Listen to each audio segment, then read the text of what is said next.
Welcome back to the Titanium Hangar. This is Mike. I'm coming at you with another video. This time I want to talk to you about what's coming next with the mainline Hasbro. We're going to look at some Siege, where Siege was, what we know about Earthrise, rumors about Earthrise, some other possible predictions on Earthrise, and then what's coming after Earthrise.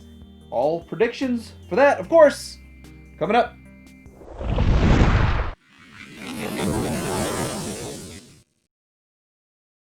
So the Siege line brought us some more G1, close to G1 characters and figures, and it looks good. And the figures are pretty good. Now, I've had my own complaints about the line. I will admit that I still have complaints about the line. But if you back up and you look at Siege and what Hasbro's doing, they're doing a pretty good job. And I think Earthrise is a very solid next evolutionary step. Now, before we go much further, I will tell you my biggest complaint about Siege line. So I'll get the complaint out of the way, and then we can talk all the good stuff. My biggest complaint is their leader class figures aren't really leader class figures. They're not leader class sized figures. And the problem with that is we're getting basically a Voyager class figure charged a leader class price, which I would much rather them have let us have these leader class figures in the Voyager price for $30 and not give us all the extra bits and pieces. And I know a lot of people do like the extra bits and pieces, but that's just my personal opinion. But when you look at it and you put them side by side, the leader class figures are just Voyagers with extra parts. Now the Siege Ultra Magnus is a pretty good sized figure, still nowhere near what we're used to seeing as a leader class figure, but there are upgrade kits, which by the way, there's a lot of upgrade kits for the Siege line, which is another complaint, that they're as good as it is, as solid as the figures are, there are gaps and holes and stuff. There's gap fillers, and there's with this an extender, so there are some negatives to it. But guess what? It's still just a mainline figure. These are mainline line of figures, and for $20, $30, and $50. I mean, we can't really expect what we're getting for $100 from third party or $300 from Skara. Now, I do want to compliment Hasbro in giving us some obscure characters in this line. It's really cool that we've got like the Power Dashers, even though they're more or less just repaints of other figures. I'm okay with that. I think that's cool, and I think it's a creative way to do retooling and using that same mold, getting the use out of that mold. I'm okay with that. And this, like, the side swipe, I think they did a really good job with this and remolding these figures or recoloring these figures, and in some cases slight remolds here and there. Looks good, and I think it's good use. And of course, if it goes back to that's what they did with G1, well, it carries into this. The other good thing I like about the Siege line is that we're seeing actual G1 representations. So like a camera for refractor, and I don't know, there's a lot of name changes that are going on in it, and I'm sure that has to do with some sort of licensing. But anyhow, this is really cool. I'm excited for it, and I like that. Now, I'll admit that I do think some of the Cybertronian modes look cool, like the Sideswipe one does look really cool. Some do not so much, like I'm not a big fan of the Ironhide mold. I thought it was interesting how they stretched that mold to get crosshairs. I think that was pretty interesting. And the Soundwave figure looks outstanding. Now there's of course some debate. Is this going to be full of all this weathering going forward? And who likes the weathering, who doesn't like the weathering? Is it too heavy-handed? There's all that debate going on, and people are very polarized. Either they like it or they don't. And I kind of would have preferred clean figures, but that's just me.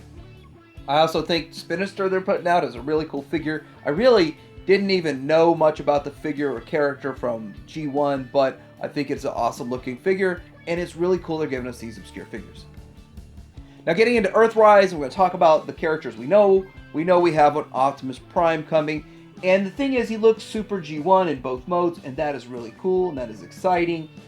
The downside is people have probably all bought the Siege Optimus Prime, so some people kind of are feeling like, well, buying the Siege Optimus Prime and now getting this Optimus Prime kind of feels shafted. But the reality of it is that that's not too bad. so far they've only released a couple of figures that are double dipping or getting remade, so that's not too bad. It's not like they're completely remaking all the figures over and over and over, and we're going to see new figures in the Earthrise that we haven't seen in a while, such as Hoist and Grapple. Now, I think both of these look great. Both of these look outstanding. I really do like the fact that we're going to be getting these figures. Now, I want to start with some predictions now. What else are we going to get with Earthrise other than these? So I think everyone can assume, based off of those first two, we're going to get a Trailbreaker and an Inferno. Now, this is something we've talked about before, but this is just starting the path of ideas on where we are going with this. Now, we know we're going to be getting a Wheeljack, and we're going to be getting a Starscream. The cool thing is that, well, Starscream's going to have more of an Earth Jet mode, and Wheeljack's going to have, well, what's Wheeljack going to get remolded into or recolored to? That's an interesting question. I'd like to get some ideas on that, because I have no idea. I mean, I was starting to think maybe Sunstreaker, but that's a bit of a stretch since it's not a Lamborghini. But then again, who knows? But when it comes to Starscream, a lot of people are like, well, I just bought all these Seekers and Tetrajets. But hold on, they're probably going to make the main three. So you'd be double dipping on the main three twice if you got the Tetrajets. But I think there's something special about the Tetrajets. I don't think they're going to make the Rainmakers. I don't think they're going to make a lot of these figures twice. Just the main three and the Coneheads. So I can see them giving us the Coneheads and giving us those main three. That's 6 versions from one mold, more or less. And I'm hearing, one of the rumors we're hearing is that this is going to come as a 3-pack, probably going to be a Target, just like the Rainmakers. So if you've picked up a lot of those Tetrajets, I don't see them doing Tetrajets again for a long time ever, unless it's like a special exclusive. And I think the Tetrajets were pretty cool, but I think what everybody really does want the most is the Earth Jet modes. And we've seen some stuff about Earthrise Cliffjumper, which, by the way, he's pretty decent looking. Not perfect, but probably the best looking Cliffjumper we've gotten from the mainline. Well, he is, in my opinion. And for a deluxe size figure, he's going to be a bit small. So they're kind of carrying over the same thing that they're doing with their leader class, making them really Voyagers with a couple of extra parts and pieces. They're doing that with this guy. So they've almost essentially gotten rid of the Legends scale, but now they're selling you a Legends figure with some extra parts at a deluxe price. And the question is it going to turn into a Bumblebee? Are they going to remold it? Or are they going to remold them into Runabout and Runamuck? So they're supposed to be deluxe Runabout, deluxe Runamuck, and they're supposed to have, one of them is supposed to be an exclusive, allegedly, rumor mill stuff going. So wondering, is that really what's going to happen with this mold? And are those two figures also going to be that small? Still, if it was that small, it'd be a massive improvement from the G1 versions, just saying. So we've seen Headmasters done in the modern era. We've seen Target Masters. Now we're seeing Micro Masters. And we haven't really seen true Power Masters. We've seen Power Master-esque characters. So I don't know if that's going to get integrated. I would assume they would do something like that. But this looks pretty cool. Don't know how far they're going to go with it. But I do like the obscurity that they put out. So another figure they're talking about making, the rumor is that they're going to be making a Needle Nose. And of course it would be a repaint of that. So that would be kind of an interesting way to go. And going deeper and further into this obscure character, which is kind of the way they've been going. And of course there's rumors about Scrapnel getting made into deluxe size, which is a good idea. I mean, why not? I always thought that the Legends versions of the Insecticons were cool, but they really do need to make them bigger and make them deluxe. And there's also rumors of us getting a Trax. Now, a deluxe size Trax, that would be cool. I don't think we've seen one since like 2013 or 14. It's been a while, but I think he's going to look good. I mean, I think they'll do the character justice this go around. There's also talks of a Blaster getting made, which is actual basic common sense, which would be kind of the first remold of the Siege figure into the Earthrise figure. So Earthrise has been introducing a lot of new molds, and I would think that they're just going to remold the Siege Soundwave into Blaster. That's my expectation. But we might be wrong. There might be a whole new mold coming. And I'm excited about the rumor about a Quintesson. Might load up with a few of those, depending on how big they are, how good they look. But That's definitely something coming. I know we've talked about most of these before, but Voyager class is a pretty good size. So I'm expecting about the size of maybe the Impossible Toys ones, maybe just a slightly smaller. So now I want to talk about Skylynx. Skylynx in the Commander class, it was going to be a really good idea. This is the MMC one right here, and I'm wondering if it's going to be the same size as the MMC one. But hey, who knows? And we know we're getting a Scorponok in the Titan class, and well, whether it's the last Titan or not, we don't know. But hey, we know it's coming and I'm excited for it. Now on to some more predictions. I don't know about Megatron. There's rumors they're going to make a Megatron, but I just don't see why. I guess you could say, well, they did another Optimus Prime to look more G1, but you're not going to make a Megatron to be more of a gun. That's just not going to happen. So what would be the point of another Megatron? Why would they make another Megatron? I mean, there's the one that we have is cool, but it doesn't turn into a gun, and well, because it's a tank, it's got tracks on his back. Maybe a few people modify theirs to take their tracks off and stuff. But the truth is, this figure probably won't be a different figure. Like, they might recolor this one, but I can't see them making a new Megatron. I might be wrong on that, though. So now I start to wonder how many figures are going to be included in the Earthrise. We've seen, what, 40-something figures in Siege so far, right around there, 38, 40, something like that.